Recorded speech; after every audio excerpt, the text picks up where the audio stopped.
Without taking any more time, we have our special guest, VIP guest here, Amit Singhal, SVP of Google and a Google Fellow. I'm going to quickly introduce his bio and then I'm going to invite him here. So Amit is SVP, as I said, and a Google Fellow overseeing Google Search. He has worked in the field of search for over 20 years. So I think some of you were not probably even born when he started. We have a lot of high school kids here, by the way. So 20 years, yeah. First as an academic researcher and now at Google. His research interest includes information retrieval, its application to web search, web graph analysis, and user interfaces for search. So all of you have been using Google Search for all our lifetime. If you ever wanted to know who's the guy behind it, that's right here, Amit. So, well, it still continues. This bio is very long. Okay. At Google, he leads efforts to build more natural search that understands exactly what you mean and gives you back exactly what you need. Okay, so what you mean and what you need. Very important words. Prior to joining Google in 2000, Amit was a senior member of technical staff at AT&T Labs. He has an undergraduate degree in India from IIT, MS from university, PhD, lots of degrees. He spent more time in college than I spent time in school. So, very good. And then, well, at Cornell, he studied information retrieval with the late Gerard Selton, one of the founders of the field of search. So with this, please give a big round of applause to Amit Singhal. Thank you.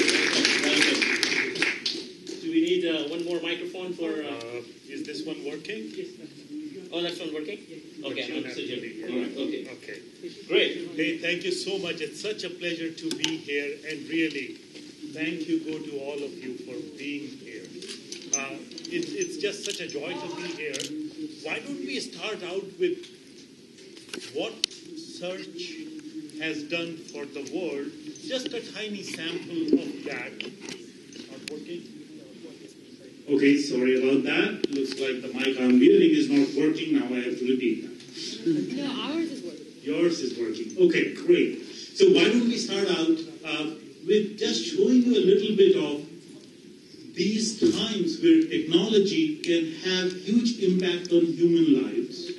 And I'd start out with a sample of what search technology has done for the world. And I've been just fortunate to be a part of that. Let's start with that video, please. ये मैं, ये यूसुफ लौटिया यार से गिरा। लाहौर में हमारे घर के सामने एक बड़ा बाग था। उस बाग का गेट बाबा आ जाते जमाने। रोज शाम को हमने वहाँ पतंगे उड़ानी और उसके बाद जाके यूसुफ के दुकान से जजरिया चुरा के खानी। जजरिया? मेरा साहब नमस्ते। नमस्ते। मेरी पोती मुंबई वाली। और बेटे क्या हाल है?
Happy birthday, Yara.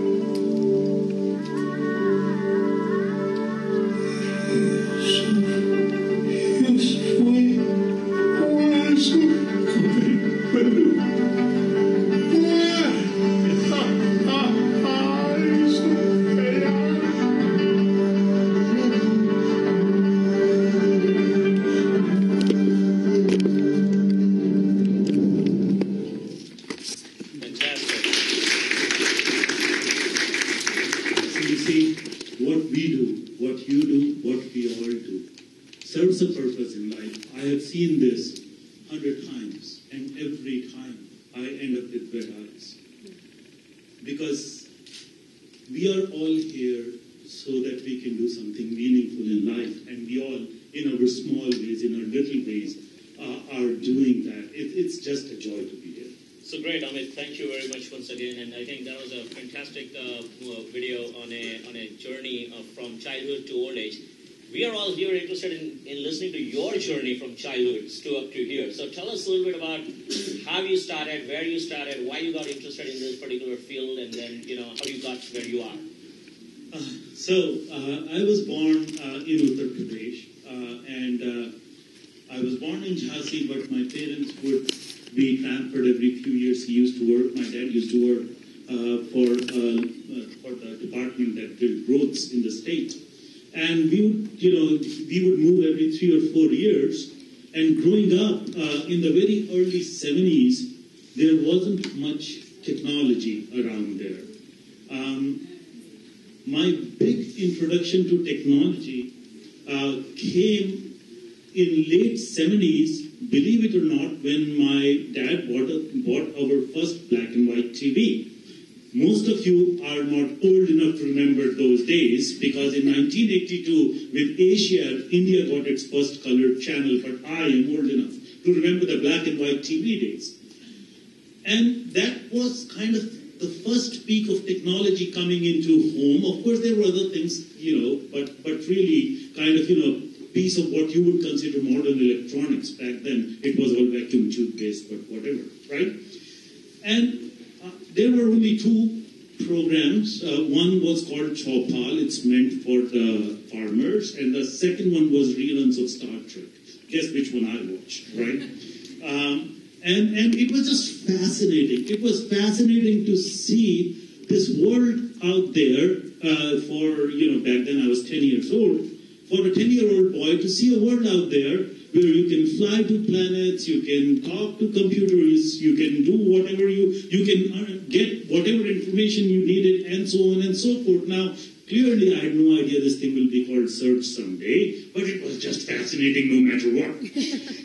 And I just watched endless reruns. I remember that, and most of you would not know those early days of black and white reruns of Star Trek, but they were fascinating. So, Carl will remember it. He's just a few years younger than I am.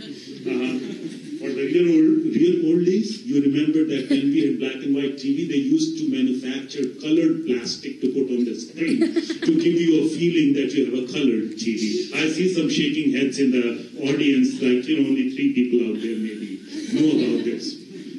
So I came from that humble background. Ended up in Roorkee doing computer science, and then ended up in University of Minnesota to get my master's degree, and ran into this professor who did something called text search. I'm like, okay, sounds interesting. And by then I had kind of forgotten the childhood dream of finding anything you want, but when I started studying the field, everything came back to me. I just fell in love again with the notion that you can search for anything, you can find anything. So I decided I'm going to go get a PhD in this field called search. And ended up at Cornell getting a PhD, from there to Bell Labs.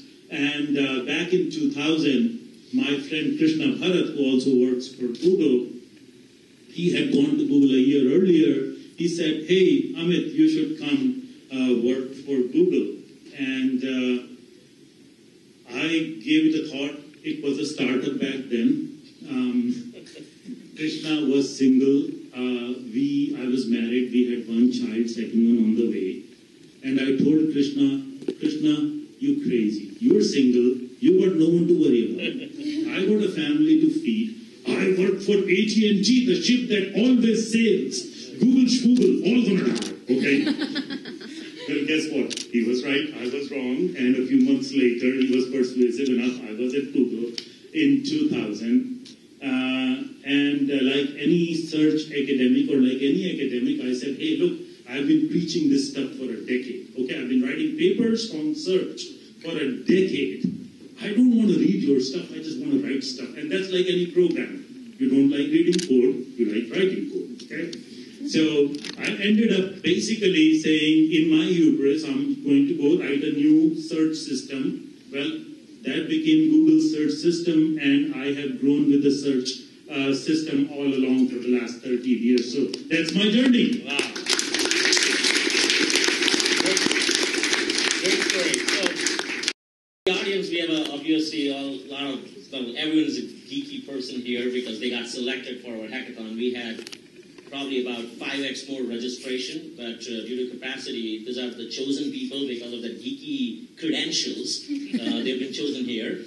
So tell us something very geeky about, like, what is the cutting edge stuff in search that is going on currently? Because they're all interested in knowing, okay, something that the rest of the people don't know, because that's how geeky people like to show off and brag. They know something techy stuff that the rest of the people don't know. Oh, of course, right? You got to live on the cutting edge, otherwise life's boring, right?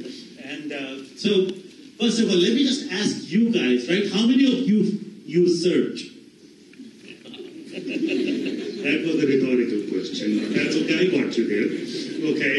Now, let me ask another question. How many of you believe that search cannot be a whole lot better?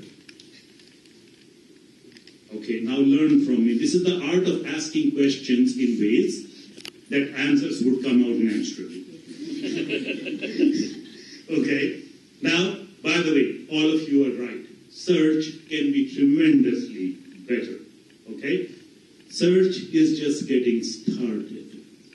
And that's what makes me so excited that after having done this, first as an academic, then at Google, for 23 years, I go into work every morning jumping up and down because it is so exciting.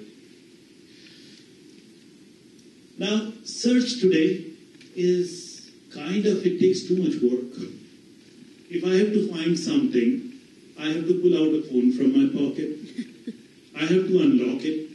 How many people unlock their phone at least 50 times a day? Others, please get a lock on your phone. If it gets stolen, you are unlocked. Okay? I unlock my phone 50 times a day, and it's painful. Now, then I unlock the phone, then I have to type something on that keyboard, and, my thumb was meant to be a car mechanic, not someone who can type on a mobile phone. It's a fat thumb. And it's painful to use search. Now, we want to work on a system, on search of the future, where all this pain would just go away. Technology should simply fade in the background. You shouldn't be working for technology. Technology should be working for you. And why don't I show you just a video of some of the things that we have done recently, and then I'll talk more about, why this is a baby start towards something big. Let's go ahead.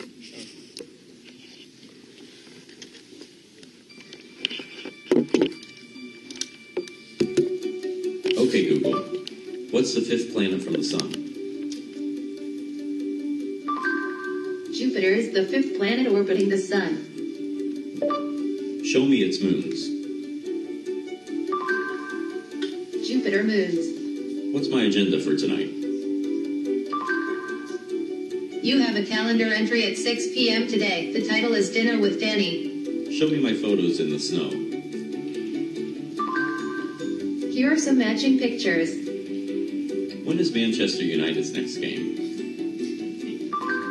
Manchester United is playing West Brom tomorrow at 4:45 a.m. Remind me.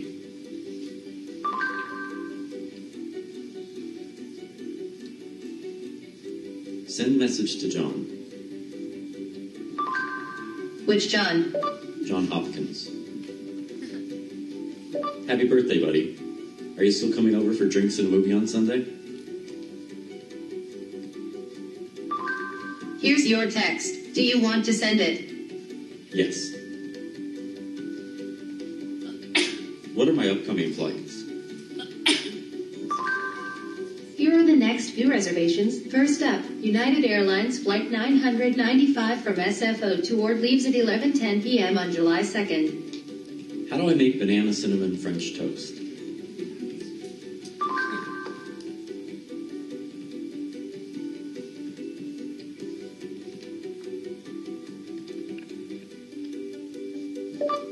Up, down, down, left, right, left, right. Cheat mode unlocked. Unlimited free Google searches. And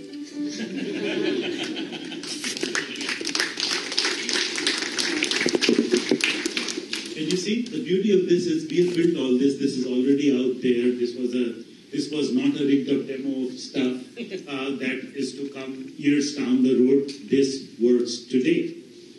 Now, this is how search should feel. Without me having to work on a tiny device, unlock it 100 times, it should just be back there. I should be able to find whatever I need, whenever I need, without having to fiddle with phones, passwords, typing, so on and so forth, right?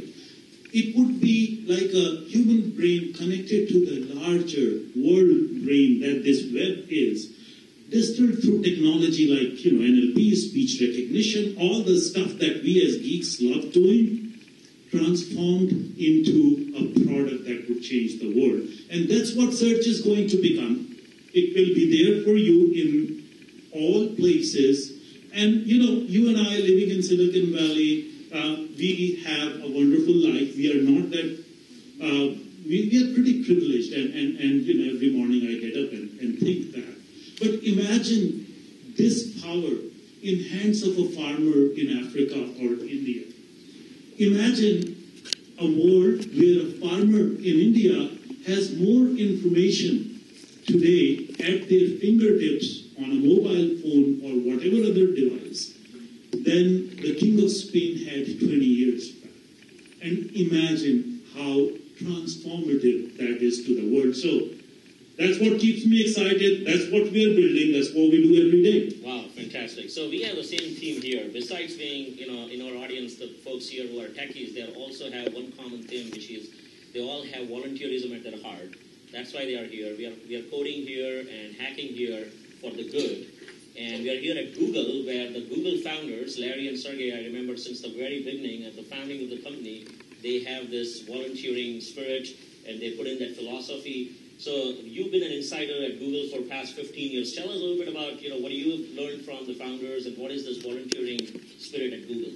Yeah, no, this is a very fundamental ingredient to Google's existence. In the early days, I distinctly remember, Larry and Sergey walked into our office one day, and we all used to have nearby offices. They had the neighboring office with my friend Ben Gomes and me, who used to share an office.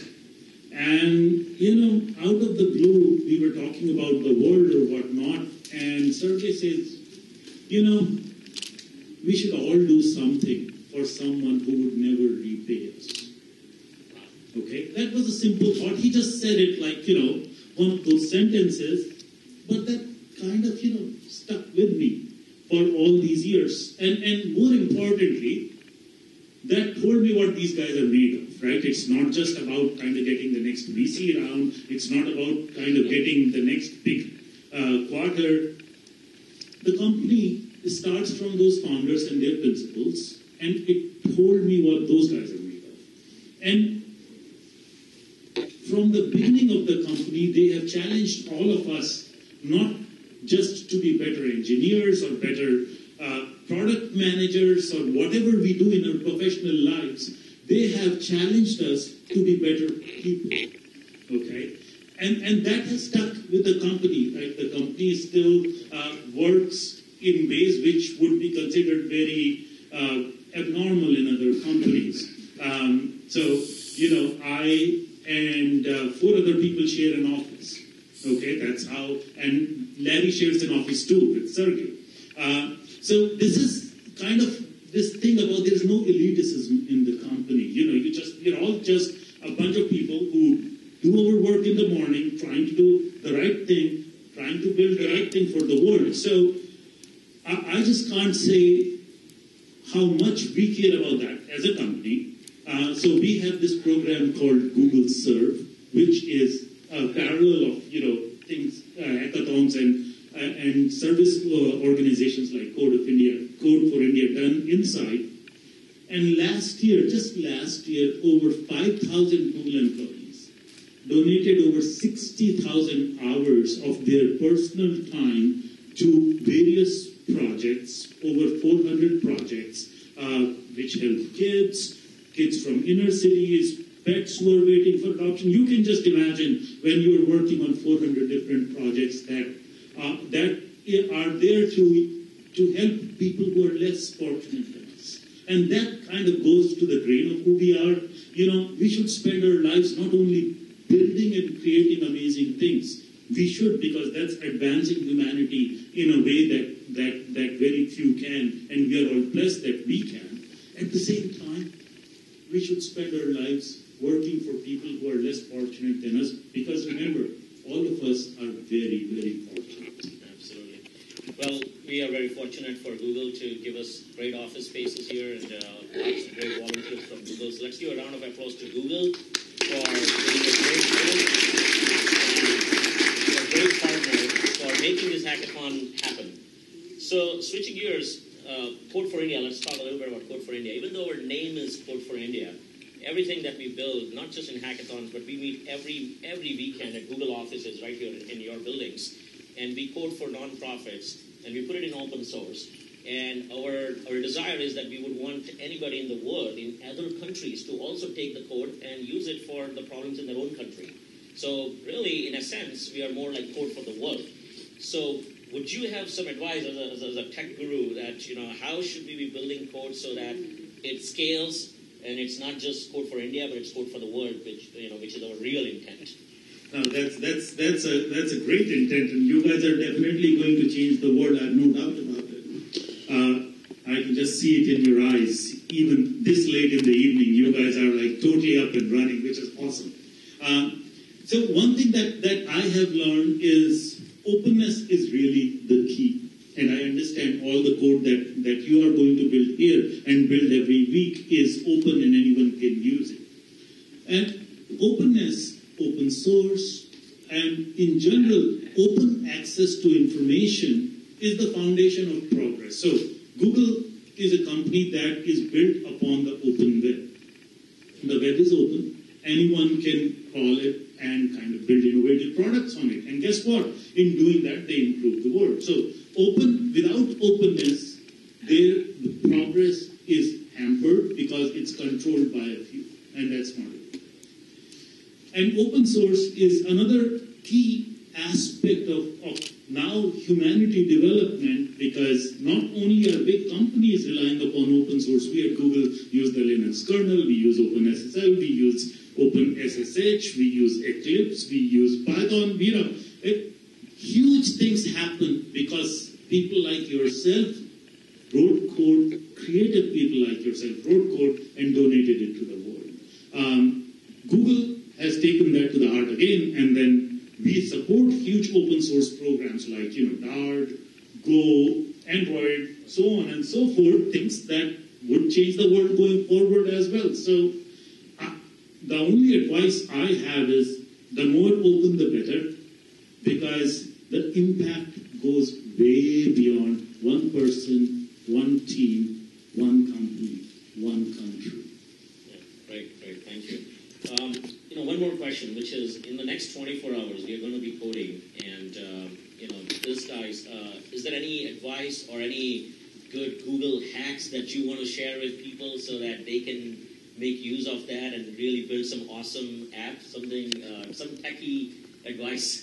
So, Google has a lot of software engineering practices. Googlers in the crowd and the volunteers out there who write code at Google would know some of the things that we have done, which have ended up being really cool, and I am sure you guys do that So there's no doubt about it. But let me just reiterate some of those. One of the earliest things that I was exposed to when I came to Google from a long research career was this tiny thing called code review. So I just write a lot of code, but as a researcher, you don't care because you can write the code and the only person using it is your office mate, and you can turn around and say, hey dude, I'm taking down the server or my code crashed, I'm putting it on GDB. Okay, fine. But in real life, when you're building real things that real people will use, they need to be somewhat more robust than the quality of code I wrote as a researcher. And so the very first thing I was exposed to this process called code review, I wrote a whole new ranking function, and then one of the top engineers at Google, he's a senior fellow today, Sanjay Kemawat, was my code reviewer. And boy, did I feel that I didn't know how to write code when he was done with my code. But that process kind of instills a discipline and brings humility to all of us. And I'm better today because Sanjay tore my code apart. So guys, don't feel bad if someone says this is not really that great, even though you guys all write great code. You don't have any bugs. There are only features. But, in case someone finds one, don't take it personally, okay? Because we'll all come out better thanks to that person who found that feature. And any advice on Android versus iOS? Okay, look, we haven't... Should they be building more on Android? I thought this was a charitable forum, not a religious forum. All right, one last question. So Amit, imagine if you had a time travel machine and you can go back and become a 20-year-old. We have I think that's probably the average age in the audience. If you become 20-year-old, what would you tell your 20-year-old self that what you should be doing at that time, what you should be focusing on it? What advice would you give to yourself? That's a good one. I haven't thought of that. If I went back in time and talked to 20-year-old Amit Singhal, what would I tell that dude? That's a good one. The first thing I'll tell him, work out every day and eat carefully, okay? And party carefully too, okay? So, a healthy body is clearly a foundation to a productive life. And I'm fitter today in my 40s because I do all kinds of crazy things in this age. I wish I had done this all along my life so that I don't have to work that hard now on keeping fit. But that part aside, let me first talk about things that I wouldn't change. Okay? And this is a lesson that in hindsight is obvious to me, but every time I was standing at some point in that time, it was hard. So take it for what it's worth. Talk is cheap, advice is free. I'm giving you some. And you can ignore all of it, but I've kind of, throughout my life, practiced one simple thought. Take a decision that your heart says. Follow that path and never look back. Now, it's easily said. Let me give you real examples from my life of when that has happened, and at the moment it feels like an excruciating decision.